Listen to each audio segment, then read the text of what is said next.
Morning, students of class 8. Okay, so in this chapter we will be continuing the next part of the chapter, coal and petroleum. We have already learned about fossil fuels, coal, petroleum and natural gas, and today we will be learning about formation of mineral coal. So mineral coal was formed mainly from the remains of large trees that grew up in great swamps more than 300 million years ago. Their remains form layers as they sank under the water of the swamps. The plant mineral partially decayed and formed layers of peat. বহুত বছৰৰ আগতে যিবোৰ তোমাৰ গছ-গছনিৰ বা এনিমেলছৰ remains মানে dead বডিজবোৰ তোমাৰ মাটিৰ তলত পৰি পেলাই স্ৱাম্প মানে মেটেকা হৈ পেলাই তোমাৰ পিটনি হৈ পেলাই সোমাই গৈছিলে 300 মিলিয়ন ইয়াৰ্ছ আগো ইয়াতকে বেছিও হ'ব পাৰে সো এইবোৰ তোমাৰ ডিকে হৈ পেলাই মানে পচি গৈ পেলাই গেলি গৈ পেলাই হেবুৰে কি ফৰ্ম কৰে পিট ফৰ্ম কৰে what is pit now pit is soft brown substance which is made of 30% carbon and it is the earliest stage of coal formation. Okay, next, that is the first. Whenever you study about mineral coal, the first layer is always pit. You need to remember the layers. First is pit, next one is lignite, then comes bituminous, then comes anthracite. Okay, there are four main layers. First is pit, then lignite, then bituminous, and then anthracite. So we have studied about pit. Now let us study what is lignite. Shallow seas later covered the swamps and completely deposited layers of sand and mud over the pit. The layers of the sand exerted pressure on the pit over thousands of years. At the same time, slow chemical changes took place which transformed the pit to lignite. It a lignite hoise mane ki jetia e pit bur already ki ami gom palo hebur hoise panire mane heluoi kori pelai তোমাৰ গাপ দি পেলাই হেবু পিটনি যিবোৰ হল সেই বস্তুবোৰে যেতিয়া বালি আৰু তোমাৰ সাগৰৰ পানীয়ে আৰু হেবুৰ হেচি পেলাই তললে সোমোৱাই দিলে তাৰ ভিতৰত under pressure বহুত ধৰণৰ chemical changes কিছুমান হল সেই chemical changes বোৰে convert কৰি পেলাই এটা pit to convert কৰি পেলালে lignite. Okay, so when this pit and lignite, after getting converted into lignite, they are again undergoing some further more pressure and heat.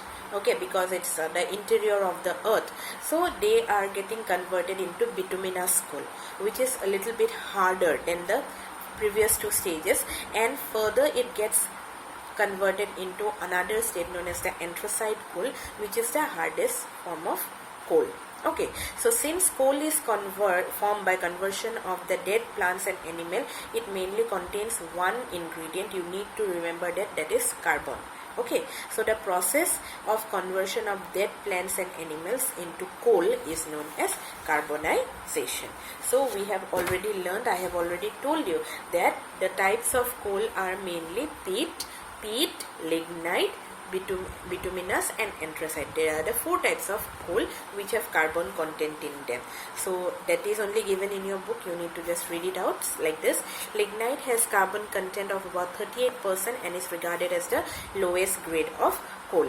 Lignite is mainly used for electric power generation. You need to remember the purpose and the necessity of this type of coal.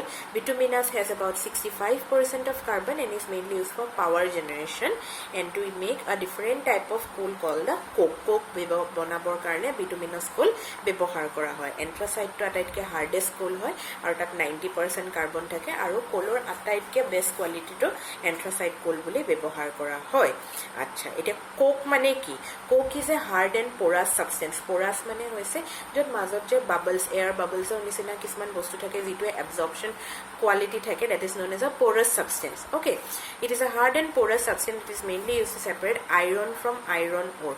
Hoda eta kotha gom pawa metals bur hoda earthor crustor bhitorot jetia ami hebur মাটিৰ পৰা খান্দি পেলাই প্ৰথমে উলাই আনে তে সেই প্ৰথম বস্তুটো হৰে ওৰ হিচাপে থাকে ওৰ মানে তাৰ লগত অন্যান্য বহুত ধৰণৰ বস্তু মিক্স হৈ পেলাই থাকে এটো অকলে এটা পিওৰ মেটেল হিচাপে উলাই নাহে সো আইৰন ওৰৰ পৰা যেতিয়া আইৰনটো সেপাৰেট কৰিবলৈ হয় পিওৰ আইৰনটো তেতিয়া আমাৰ কোক টু ফিউল হিচাপে ব্যৱহাৰ কৰা হয় ষ্টিলৰ ম্যানুফ্যাকচাৰটো কোক ব্যৱহাৰ কৰা হয় কাৰণ কোককে সদায় যেতিয়া জ্বলে ই স্মোকৰ কোৱালিটিটো বহুত কম উলিয়ায় মানে বহুত কম স্মোক উলিয়ায় আৰু যেতিয়া স্মোক কম উলিয়াব কিন্তু যিটো হিট বেছি উলিয়াব হেতুক এটা গুড ফিউল বুলি ধৰা হয় হেতু সদায় মনত ৰাখিবা কোল গেছ এটো এটা ফিউল হয় এটো ইনফ্লেমেবল মানে ফ্লেমেবল মানে যেটো পটককে জ্বলি যাব পাৰে হা আৰু ইনফ্লেমেবল মানে যেটো পটককে জুই না লাগে জ্বলি যাব মানে জুই না লাগে আৰু কোল গেছটো তোমাৰ ইজিলি ডিজেললৈ কনভাৰ্ট কৰি দিব পাৰি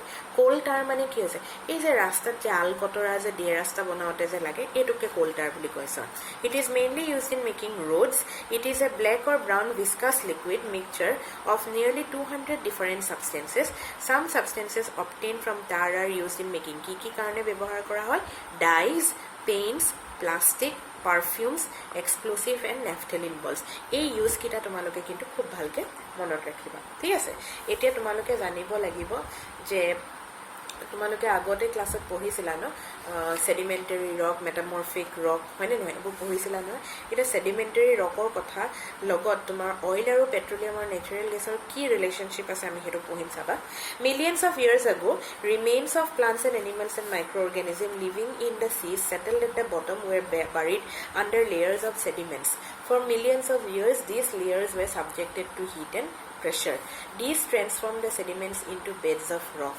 the plants and animal material underwent slow chemical changes and formed crude oil and natural gas oil natural gas are found in the beds of rock known as sedimentary rocks sedimentary rocks মানে আমি আগতে কি বুলি পঢ়িছিলো যে যেতিয়া বহুত ধৰণৰ লেয়াৰৰ ওপৰি লেয়াৰ যি বিভিন্ন ধৰণৰ বস্তু একেলগে গাপ খাই এটাৰ ওপৰত এটা বহুত বছৰৰ মূৰত যেটো ৰক ফৰ্ম হয় এটোকে sedimentary rock বুলি কোৱা হয় তে এই চেঞ্জেস হৈ যে আমি যে পঢ়িলো যে কোল ফসিল ফুয়েলস এই বস্তুবোৰ তোমাৰ যেতিয়া ফৰ্ম হয় হেবোৰ এনিমেল আৰু প্লান্ট ৰিমেইনছ হয় বহুত বছৰ হেবোৰ বহুত আন্ডাৰ প্ৰেছাৰ গাপ খাই পেলাই they undergo lot of chemical changes and further after that only they get converted into coal petroleum and natural gas and all these things so these things ultimately are found in the beds different layers of sedimentary rocks this is the relation okay acha petroleum wells are generally found under the sea surface petroleum thoka jibu dangor oil fields hebur je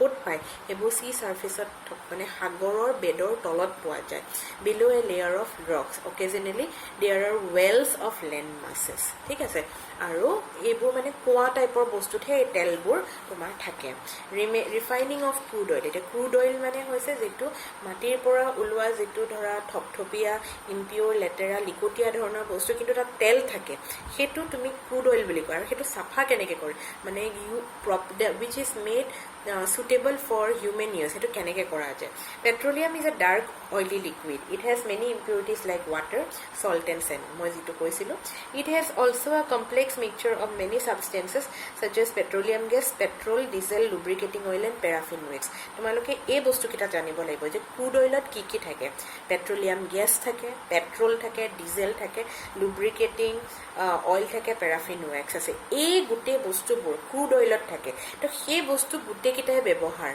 আছে তে এইকিটা কেনেকে separate কৰিব পাৰি এটা ইন্ডাস্ট্ৰিত এটা তোমাৰ বস্তু আছে যেটো কয় তোমাৰ ফ্ৰেকশনাল ডিস্টিলেশন বুলি কয় হে ফ্ৰেকশনাল ডিস্টিলেশনৰ মাজেদি মানে হে প্ৰসেসটো আন্ডাৰগো কৰিব লাগিব ক্ৰুড অইল খিনি তেতিয়া প্ৰত্যেক ডিফাৰেন্ট টেম্পাৰেচাৰত বেলেগ বস্তুকিটা বেলেগকে তোমাৰ সাফা হৈ ওলাই পৰিব তোমালোকে যদি কিতাপত চোৱা you will be understanding see the components are called fraction and are separated based on the different boiling points প্ৰত্যেকটো বস্তুৰ boiling pointer এটা paraffin wax আছে diesel আছে paraffin wax ৰ তোমাৰ boiling point বেলেগ diesel ৰ boiling point বেলেগ তো বেলেগ boiling pointer বেলেগ কিটা বস্তু তোমাৰ সাফা হৈ পেলাই ওলাই আহিব এতিয়া এখন তোমালোকৰ টেবল আছে তাত টেবলখনত দিয়া আছে তোমালোকে ভালকে চোৱা petroleum gas in liquid form হেতু হৈছে LPG লিকুইফাইড পেট্ৰোলিয়াম গেছ মানে আমাৰ সিলিন্ডাৰ বোৰত পাগৰত ইউজ কৰা যেটো থাকে হেতু কিহৰ কাৰণে ইউজ কৰা হয় পেট্ৰল কিহৰ কাৰণে ইউজ কৰা হয় কেৰোচিন কিহৰ কাৰণে ইউজ কৰা হয় ডিজেল কিহৰ কাৰণে ইউজ কৰা হয় paraffin wax bitumen lubricating oil what are these things used for so you need to know this. Okay, so next we will study about natural gas. What is a natural gas? Natural gas is an important fossil fuel widely used in the industries. It is also an ideal cooking gas and is now being transported to homes through a network of pipes. Natural gas that is stored under pressure is called compressed natural gas. Acha, যিটো natural gas pressure di pelai compress kori pelai মানে তোমার easy for transportation purpose, easy for use, hetu kora jay, hetuke tomak koy compressed natural gas. CNG is also being used to operate motor vehicle. তোমালোকে এতিয়া জানি চাই সাগে যে in fact ইন্ডিয়াৰ বাহিৰত আমাৰ যিবোৰ দেশ আছে তাত গাড়ীবোৰত মানে পেট্ৰলতকৈ বেছি কম্প্ৰেছ নেচাৰেল গেছ বেছিকৈ ইউজ কৰা যায়. অ'কে, তাৰপিছত কিহৰ কাৰণে সেইটো তোমাৰ এনভাইৰনমেণ্ট ফ্ৰেণ্ডলি হয়, মানে সি তোমাৰ স্মোক এমিট নকৰে, ধোঁৱা নোলায় গাড়ীবোৰৰ পৰা, তো পলিউশ্যনটো বহু পৰিমাণে কম হয়. ঠিক আছে, তাৰপিছত ইণ্ডিয়াত তোমাৰ কম্প্ৰেছ নেচাৰেল গেছ আৰু এইটো কি বুলি কয় তোমাৰ ৰিজাৰ্ভ নেচাৰেল গেছৰ ৰিজাৰ্ভ ক'ত ক'ত আছে? ৰাজস্থান, গুজৰাট, মহাৰাষ্ট্ৰ, ত্ৰিপুৰা, এই জেগাকেইখনৰ নাম তোমালোকে মনত ৰাখিবা. আৰু এটা কথা হৈছে যে ফচিল ফিউল সদায় বাৰ্ণ কৰিলে তাৰ পৰা ধোঁৱা ওলাব, ধোঁৱা যেতিয়া ওলাব তাৰ পৰা পলিউশ্যন হ'ব, পলিউশ্যন হ'লে তোমাৰ গ্ল'বেল ৱাৰ্মিং হ'ব, ঢেৰ কিবা কিবি হ'ব পাৰে. তো সেইকাৰণে সেইবোৰে বহুত তোমাৰ কাৰ্বন মন'অক্সাইড, ছালফাৰ ডাই অক্সাইড, নাইট্ৰজেন অক্সাইড এইবোৰ বহুত হাৰ্মফুল গেছেছ হয় যিবোৰে তোমাৰ এটমস্ফিয়াৰটো পলিউট কৰিব পাৰে. চ' যিমান পাৰে মানুহে ফচিল ফিউলছৰ তোমাৰ ইউটিলাইজেশ্যনটো কমাই দিব লাগে আৰু তোমাৰ যিবোৰ ধৰা এনভাইৰনমেণ্ট ফ্ৰেণ্ডলি ফিউলছ সেইবোৰ ইউজ কৰাটো ভাল.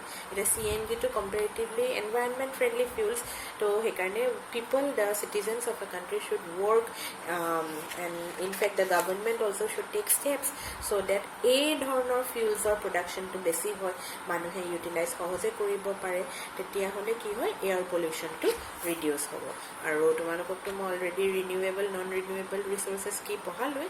চ' কনজাৰ্ভেশ্যন অফ ফিউলছৰ এটা তোমালোকৰ সৰু পেৰাগ্ৰাফ আছে যে তোমালোকে alternate source of energy develop কৰিব লাগে. Solar energy that is a very good form of energy. সেইবোৰ ইউজ কৰিলে মানে কেনেকৈ তোমালোকে পলিউশ্যন ৰিডিউচ কৰিব পাৰি সেইবোৰ সদায় মানে we have to keep in mind. You people as us upcoming citizens and we as the present citizens of a country, we should always keep in mind how to reduce pollution in the environment so as to provide a good and safe environment for living things to live. Okay, so this is all about this lesson. I hope all of you have understood. In case of any doubt, all of you know how to reach out to me. So study well, have a nice day and take care. And if you have any doubt, please get it clarified. All of the students of St. Basil's, you all have my number and you know how to reach out to me. Instead, I have seen some of you, like I need to mention this thing, I have seen a person who has been continuously disliking my videos, so I just want to give this message to the person. My dear student or whoever you are, if you are having any difficulty in understanding, instead of doing that, I hope you will contact me and get your doubts clarified, because we are uploading these videos not for like any what to say marketing or any advertisement purposes. We are uploading videos just to help out in your studies. These videos, the channel that I have started, it was mainly for children so that they can understand science, because I teach mainly science, so that they can understand science in the easiest possible language. I really appreciate and I extend my hearty thanks to the students who have reached out to me, cleared their doubts. There are many students, in fact many I must say, who have appreciated me, and I am really thankful to those, because it is an effort that I am putting on my behalf, and I expect the same from you if you want to understand things in an easy and a better way. And the one who is disliking my videos, because I have seen that is not only for one class, it has been for multiple classes. I have seen there is one dislike in my video, and I really don't know who is that person who hates me so very much. But whatever it is, that is your personal agenda and I have nothing to say about it. But as a teacher, because I am uploading this video as a teacher, it is my duty to ask you if you have any doubt. Do not hesitate to reach out to me. I will definitely help you out. So the rest is up to you. Yes, all I can do is guide and help. But if you don't take the guidance and help, that is up to you. I don't have anything to say. So my dear students, please keep your studies regular. Follow up with the notes, what is being provided in the school app, and stay safe and stay happy. Bye bye and have a nice day. Take care.